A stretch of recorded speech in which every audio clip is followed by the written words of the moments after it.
morning. You're listening to Central Wisconsin's 24-hour information station, AM 1320 WFHR. It's time now for the Morning Magazine, brought to you by Comfort Air Heating, Cooling, Plumbing.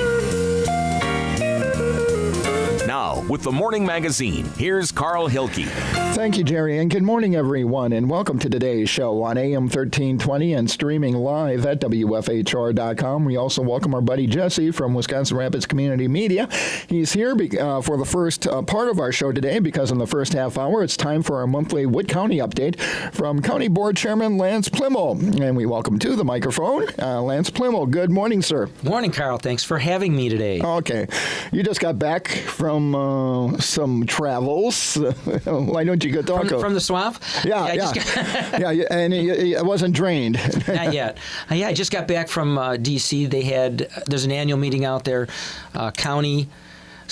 the state association executive directors and state presidents from the different counties associations meet on an annual basis in Washington, where we have some meetings with some members of Congress, talk about legislation that will affect all of us at the county level, and typically that's a trickle down of what happens at the federal level, and then through the state and down to the counties. And I can tell you it's frustrating when you are out there. I guess this is a Lance personal opinion, but I'm just kind of sick and tired of the blame. You know, you listen to TV and it's a Trump shutdown or it's a Schumer shutdown, and I don't care whose name you put on, it's a shutdown. And those kind of things don't need to happen. And I guess in my world, if you're a congressman and you can't get a budget done and you can't do your job, then you shouldn't be getting a paycheck, period, or you shouldn't get one until that's accomplished. You have local officials out there every day. I'll speak to the county level, who by the second week in November have to have a budget set. It's statute. It's done. These are people that are, truly servants of the citizen. Right. And yet we got people in Washington that can't get a budget done. The blame game just goes nonstop, and we don't get things accomplished. So, maybe if you didn't pay Congress until they got a budget done and you made them use all the parameters that are outlined in the Affordable Care Act, maybe you'd have a little more thought in what they do. So it's frustrating from that extent. That's not what they talked about. That's what I talked about. Right. The big crisis out there, though, and it's affected us at the county level, and we have joined in a lawsuit against large pharma, is the opioid epidemic. So the opioid epidemic nationally, as it affects our county services, from human services to our court systems, our law enforcement, our coroner's offices, just about affects every aspect of what we do. That's huge. And the other big one is the cybersecurity threat that exists everywhere, as counties across the country have been held hostage, in some of these attempts where they have basically taken over the entire systems. And when you look at the amount of cyber threats that come into the country, and you can actually watch a live kind of map of that happening when you're in Washington, it's amazing how many we thwart, but it's also amazing how many get through. And whether that's compromising your own bank account information, HIPAA-protected stuff that we might have at the county, payroll information, all of the above, that's going to be a cost that we're going to have to bear going forward as to how we put up those firewalls. What do you want the federal government to do? What would I like the federal government to do? This is a half-hour show. This is not an hour-long show. I don't know that I have a solution. I guess what I'd like to see everybody do is sit down at the table and stop assigning blame. We had a county issue recently. It involved 3 departments. And we called the 3 department heads together. And by the way, if I say I mean all of this is done with the support of our board, as they back us up on what we do. I just happen to be the person sometimes sitting in the room. But we had 3 departments. An issue involved all 3 of them. And we sat down and we said, let's lay out a project plan. And then lay out an integration schedule. And then let's look at where we are a month down the road. And where do we need to maybe allocate additional assets? What part of that is done? How do we bring the players to the table to accomplish what we need to be done and when it needs to be done? And not once did we sit there and say, I blame X or Y or Z. It's who do we need to bring in this room? How do we accomplish it? And how do we get it done? And so the frustrating part for me is if we can do that at a local level, then we certainly ought to be able to do it at a federal level. So, I guess the first thing I'd like to see them do is eliminate that blame part, and then probably allocate some additional assets on the defense side to the cybersecurity, and probably some dollars coming through for law enforcement, additional mental health dollars that would help us both with the mental health issues we have in the opioid crisis out there. That leads into the governor calling for a special session on welfare reform. And of course, you're the administrative arm of state government. Do you have concerns in that area? One of the things Senator Teston talked about last week on this program was like he wants to see a phased-in approach to get weaning people off of welfare in order to make it work. Your thoughts? Great idea. Something that we've proposed many years ago, and personal example often is what you base your decisions on. But I can tell you that a number of years ago, I'm probably going back 20 years, I had an employee who worked for me, first name Deb, who worked 3 jobs. I mean, she probably worked 20 hours a day, and she basically just wanted some medical care for her child. She was a single parent when she needed it, and the advice given basically was you need to quit all 3 jobs, and then you can receive all of the benefits that are allowable under the law. And, that certainly doesn't help society. It doesn't help those people. It's not even what they were asking for. So a phased-in approach or a phased-out approach to how those benefits are derived and administered would really help. The goal is to have people become independent, to wean them off of all of those benefits, and certainly having a cliff doesn't help. You don't want to. It shouldn't be an either or. Okay. There should be gray area in the middle where those benefits are slowly phased out, or the recipient is weaned off of those, so we get people who are productive in society. It's pretty hard to take an entry-level job if you can't feed your family. But if you can take that entry-level job and work your way into a better job sometime, and in the meantime garner some level of benefit, that's beneficial to everyone, the person who's receiving the benefit and the taxpayer as well. Okay. Well, it will be interesting to see what happens. But, of course, I'm sure you're concerned about, well, what does this mean for us in terms of administrative expenses, what the state comes up with? It always does, and that's always our concern. And that's part of the discussion we have in Washington or we have in Madison is, the unfunded mandate or the minimally funded mandate in some cases, where they say you need to provide the service and we're going to give you 50% of the dollars to do that, and then at the same time we're going to cap your levy so you have no way to pay for it. And at that point, once you've made the tough decisions, I think what's amazing in our county, I'll speak to Wood County, our tax rate is virtually the same as it was 15, 20 years ago. So we've been pretty fiscally responsible. The problem comes when we're asked to administer more programs or a Cadillac version of a program we previously had with no additional dollars to do it. And at some point, you can say it all the time, do more with less, but at some point it breaks. You can't do more with less. And we're seeing that in infrastructure. And that's another one that was addressed out there. Our bridges, our highways are a mess throughout parts of the country. We need additional funding to be able to address that on a long-term basis. And those interstate highways don't end at a state border. They traverse the country. So, another issue out there. But I'm always concerned about that. When they say we're going to do this, I always want to know how and why. And that's my concern with budgets in Washington and continuing resolutions, because if there's uncertainty there then becomes uncertainty at the state level, and then ultimately we deal with it at the county level or at a municipal level. Yeah, because looking at the state level here, we kicked the can down the road again when it came to a long-term solution to transportation funding. Yeah, and that's a frustrating one, because that's one that, there's issues out there that affect portions of the citizens and residents of the state of Wisconsin. And there's other issues that affect everybody, and transportation is certainly one of those.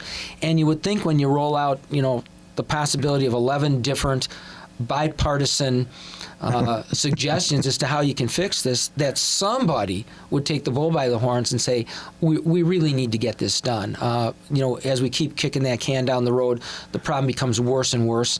And in our own county, we have bonded to fix some of those problems where we have jurisdiction. And, if your taxes go up by $10 or $20 a year, and you save one alignment of your vehicle, which is, pick your number, $70,000 to $150,000.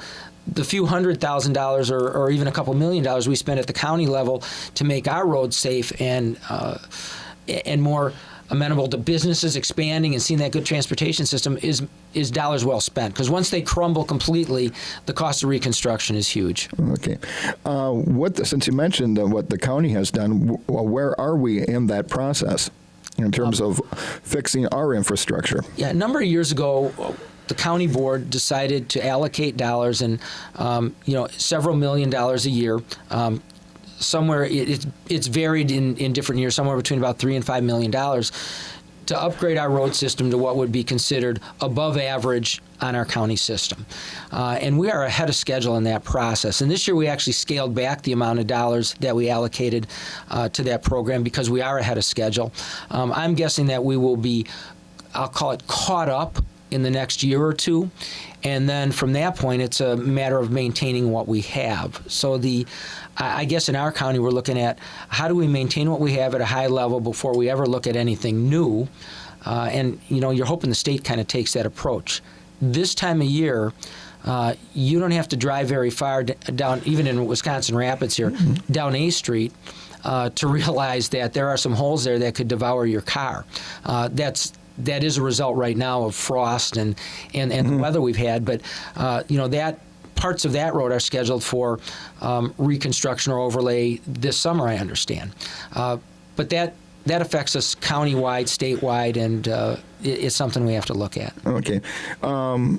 Given that, we're talking about this winter, how's it been for the county budget in terms of expense? It's probably been okay. This has been a really interesting winter. We started out real mild, then we got that 20 below zero time for about 2 weeks where it was almost unbearable out there.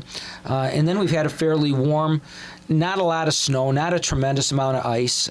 We'll see what happens going forward. Right now, I think our maintenance budget is probably in pretty good shape.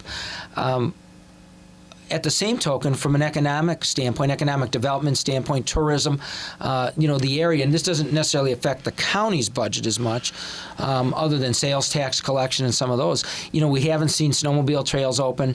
Our Powers Bluff operation has been hindered by lack of snow and extremely cold weather when we've had a little bit of snow. So, we're not seeing, to some extent, the occupancy in hotels that we might normally see, the trickle down from there into our hotels and other businesses. So winter weather, snowy and somewhere around 20 really benefits the economy, even though my highway commissioner will kill me for saying snowy is good.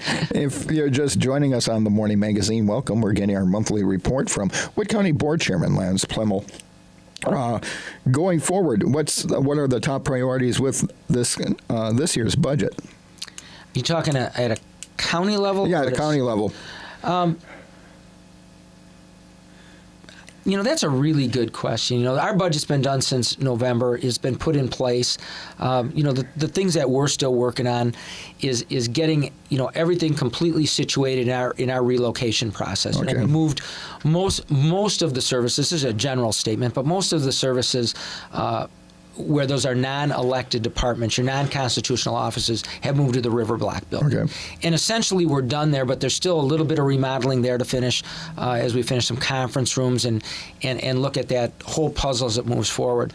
We finished our dispatch center and our IT department. We are now in the current century with equipment. Things are looking pretty good. I think the taxpayer in the long run will greatly benefit from that. So, we look at the infrastructure problem. We certainly look at the transportation piece. The one going forward that's going to continue to cause us problems, again, and I touched on it in Washington, is the opioid crisis, the overcrowding in our jails, the burden in our district attorney's office with our judges and our law enforcement people. That's going to be a tough one as we move forward. Transportation funding coming forward from the state. How are we going to maintain those roads? How are we going to get the additional funding that we need there? And then the one that is really tough to put your arms around is the mental health issue. If we look at the incarcerations in our jails, our legal systems, the the percentage of people that are dealing with mental health issues that end up incarcerated is huge. And we have to figure out a way to address that, because we typically aren't addressing the underlying problem in those jails. It becomes a revolving door. They're in for an issue. They're out again, rearrested, through the system again. There's got to be a better way. I know they're looking at that at the state level. Our Human Services Department in our town, or our county, under the direction of Brandon Vruwink, does a really good job in that area.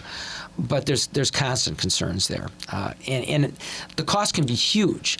We can be talking single patient issues that are, in excess of $100,000. And it doesn't take too long for those, or juvenile issues, especially juvenile mental health issues, to chew up a budget in a great big hurry. So, how we better address that's going to be a long-term concern.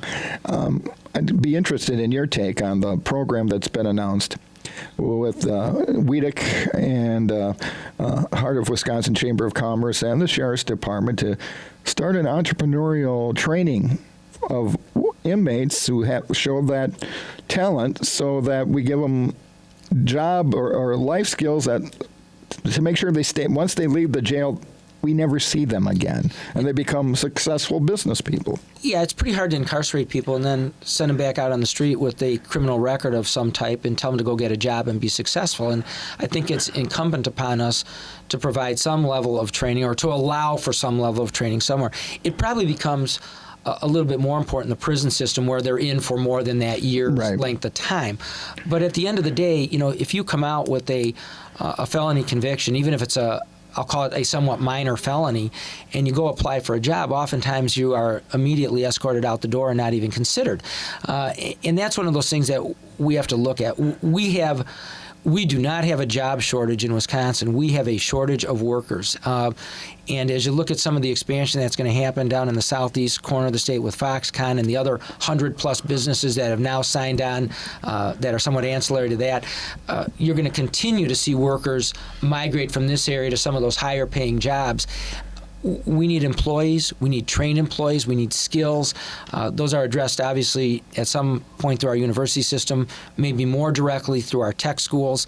But if we can train those people that we incarcerate and get them out with the skill, and that can be those basic building skills. There's a tremendous shortage of carpenters right now and skilled tradespeople, bricklayers. Any of that opportunity we get with those partnerships would be fantastic. Looking forward, we were talking last month about the buggy issue, and then in Washington, I'd like to. Before we went on the air, you had a chance to talk with your compatriots about this issue.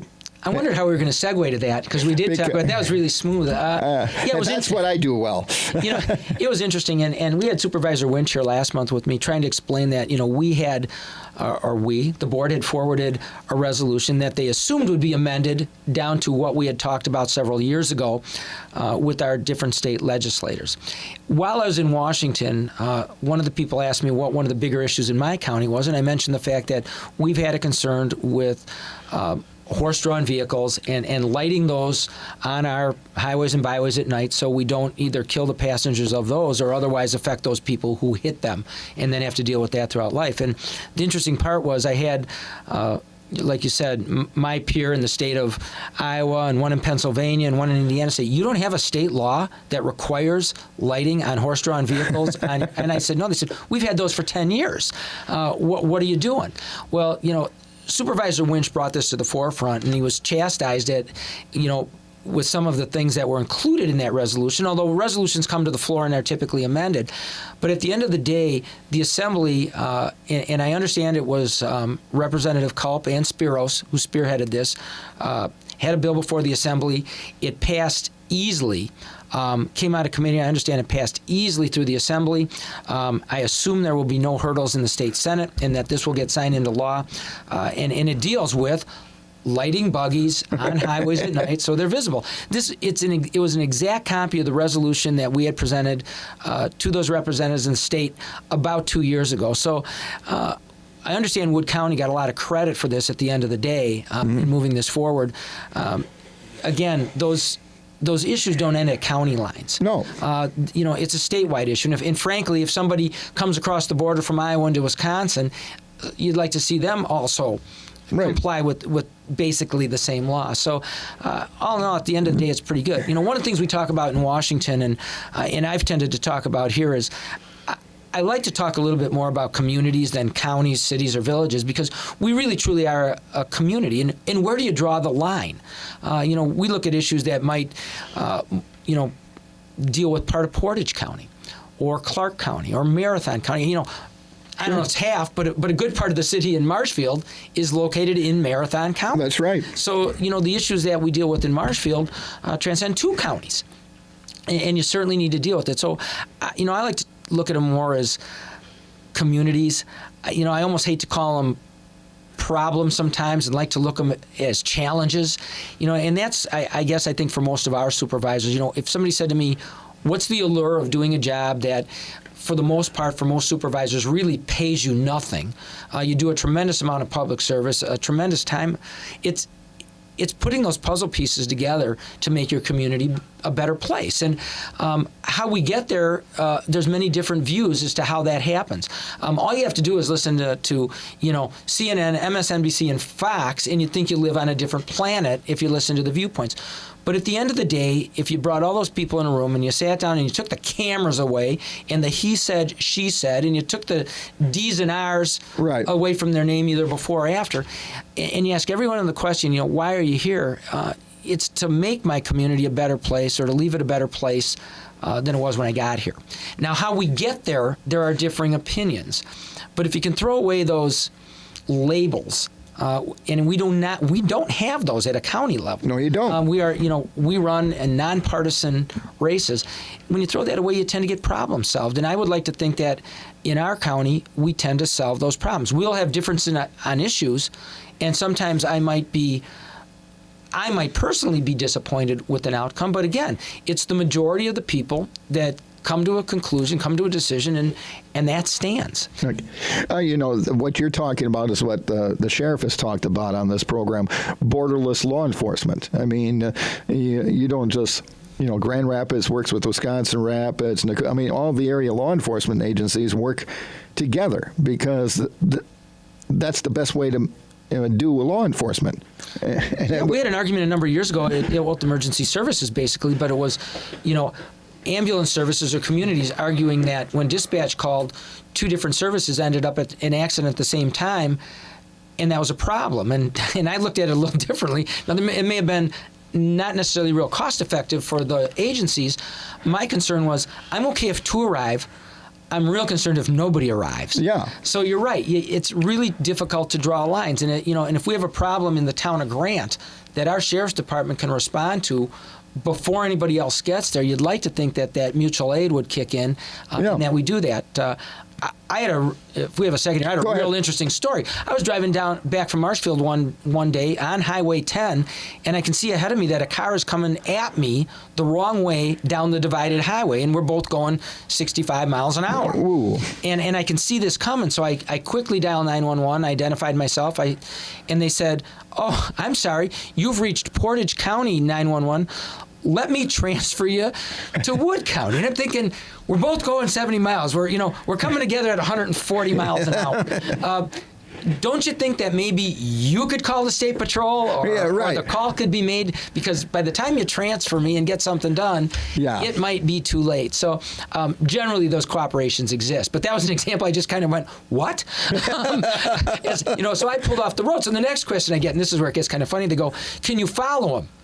And I said, "No, then I'll be driving the wrong way down a divided highway, a one-way road." So, hopefully they headed the person off before they got too far. I obviously don't know what the consequence was of that at the end of the day, but those are the kind of things where you kind of have to erase those borders that are somewhat arbitrarily drawn.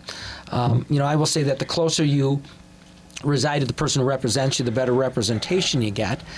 So I'm not a person who believes in huge districts or very little representation. But we deal with those every day. Well, as always, I appreciate the update, and welcome back. And now you can go about taking what you learned in Washington and applying it here in Wood County. Yeah, it's always extremely helpful, Carl, to have those conversations with those people who deal with those issues across the country and have the opportunity to sit at that table is extremely gratifying. Okay. Well, thank you again for your time. We'll talk again next month. Thanks, Carl. Wood County Board Chairman Lance Pliml wrapping up this part of the Morning Magazine on AM 1320 and WFHR.com, as well as on Wisconsin Rapids Community Media. We thank Jesse for being here this morning.